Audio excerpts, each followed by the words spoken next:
Oke, lanjut ya. Eh, Bahasan terakhir terkait dengan penawaran. Sebelum kita membahas penawaran properti ya, ini teori penawaran secara umum. Sebenarnya sudah gitu ya. Ini terkait dengan penawaran sudah. Kita akan kombinasikan permintaan dan penawaran sebelumnya untuk membahas keseimbangan pasar atau equilibrium.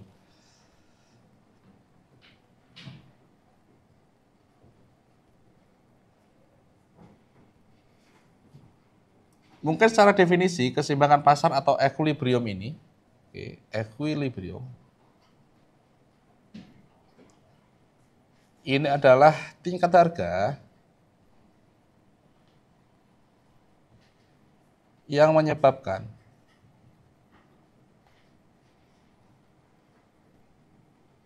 jumlah barang yang diminta itu sama dengan jumlah barang yang ditawarkan. Ini kita sebut dengan keseimbangan pasar. Sehingga kalau kita permintaan dan penawarannya dinyatakan dalam grafis atau kurva D dan ini S, maka keseimbangannya adalah di mana keseimbangannya? Di titik potong ya. Ya. Ini sebagai harga keseimbangan, ini sebagai kuantitas keseimbangan. Oke, ini kalau dinyatakan dalam kurva permintaan dan kurva penawaran. Kalau hubungan antara P dan Q dinyatakan dalam tabel atau schedule gitu ya, istilahnya bahasa Indonesianya schedule permintaan, penawaran, ini ada QD sama dengan QS. Ada hubungan beberapa macam ini, berbagai macam gitu ya hubungannya. Harga sekian, QD sekian, harga QS sekian.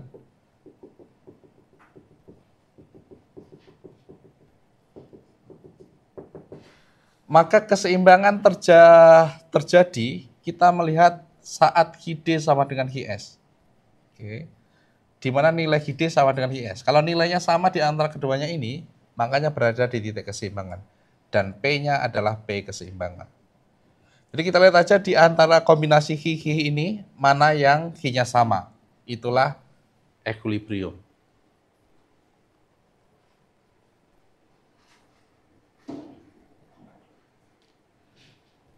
Nah, yang ketiga, misalnya, kalau hubungan antara P dan Q, baik di permintaan ataupun di penawaran, itu dinyatakan dalam fungsi tertentu, misalnya Q sama dengan 10 min P QD, dan QS misalnya adalah sama dengan min 2 plus 2P, maka yang kita lakukan adalah kita menyelesaikan persamaan linear.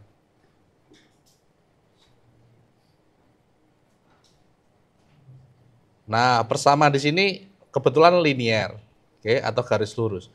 Maka kita bisa selesaikan dengan substitusi atau dengan satu lagi dengan eliminasi, ya.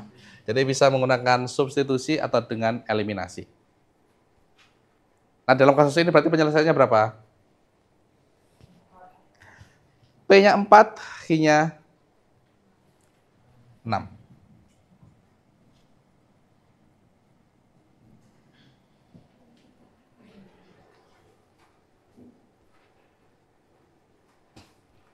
Jadi keseimbangan pasar bisa kita lihat semacam ini. Jadi kalau dalam grafik berarti pertemuan atau perpotongan antara demand dan supply.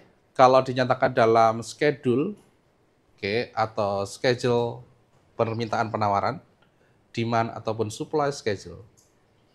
Maka kita cari kondisi di mana QD sama dengan QS. Atau kalau dinyatakan dalam persamaan semacam ini, maka selesaikan saja persamaannya. Maka kita akan memperoleh nilai P dan Q.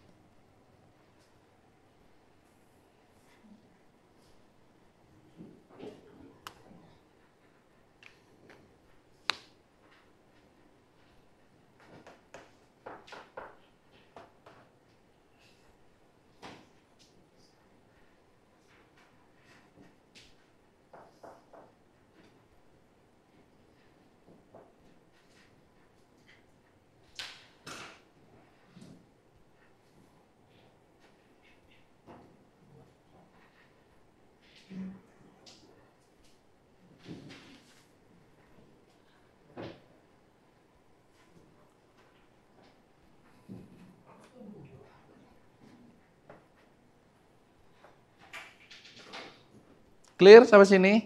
Clear. Next.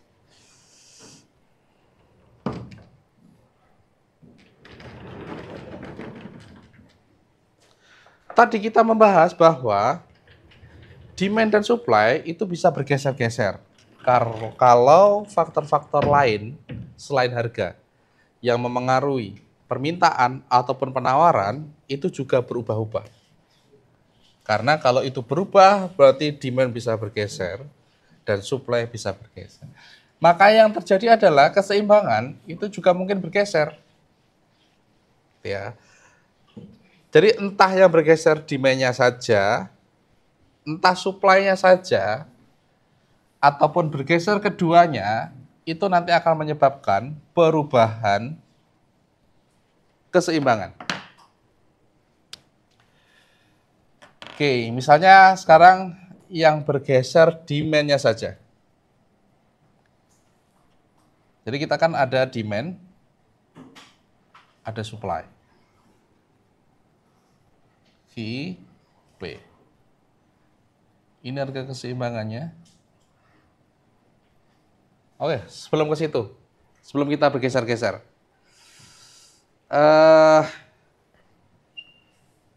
kita membahas terkait dengan surplus dan shortage dulu, kelupaan. Jadi gini, kita tadi sudah sepakat bahwa saat demand dan supply berpotongan, maka terjadi keseimbangan. Jika di dalam pasar, harga itu di atas harga keseimbangan, contohnya di sini P1, maka yang terjadi adalah ini demand, HD1, ini supply, HS1.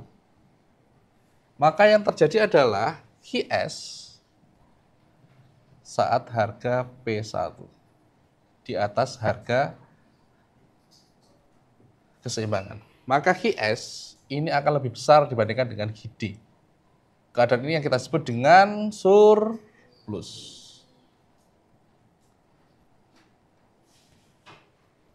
Jadi antara ini, jarak antara HD dan HS inilah yang kita sebut dengan surplus tadi. Sebagai contoh tadi ini, P-nya 4. Keseimbangan. Kalau P-nya 5, berapa surplus yang terjadi? Saat P-nya 5, berapa surplus yang terjadi?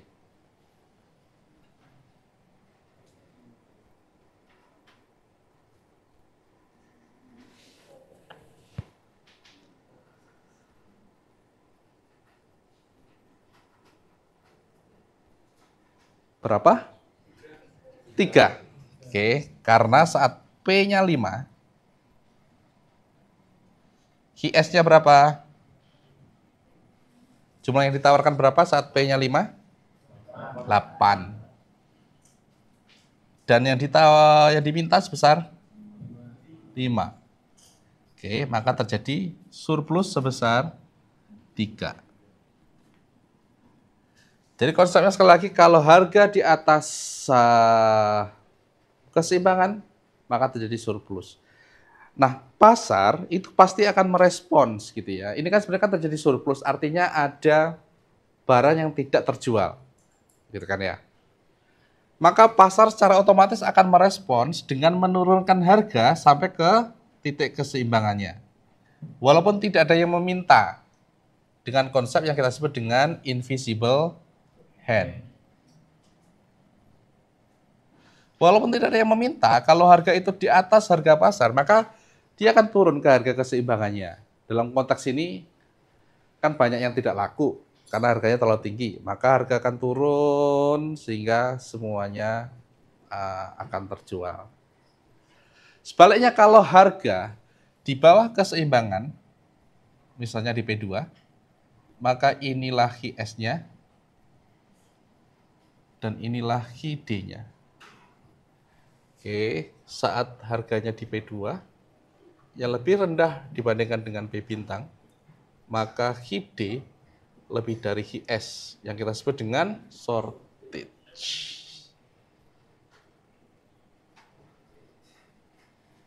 maka pasar akan merespons dengan menaikkan harga sampai dengan ke keseimbangan dengan konsep invisible hand tadi.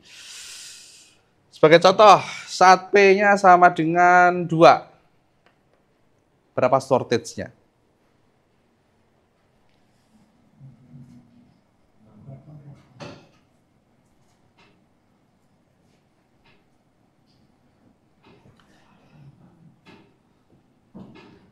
Delapan kah? 6. Saat P-nya 2, berarti HS-nya 2. Saat P-nya 2, HD-nya 8. Kebanyakan permintaan sebanyak 6. Ada shortage sebanyak 6. Ya. Oke, itu definisi dari surplus ataupun dengan shortage. Oke, kita balik lagi sekarang ke perubahan keseimbangan.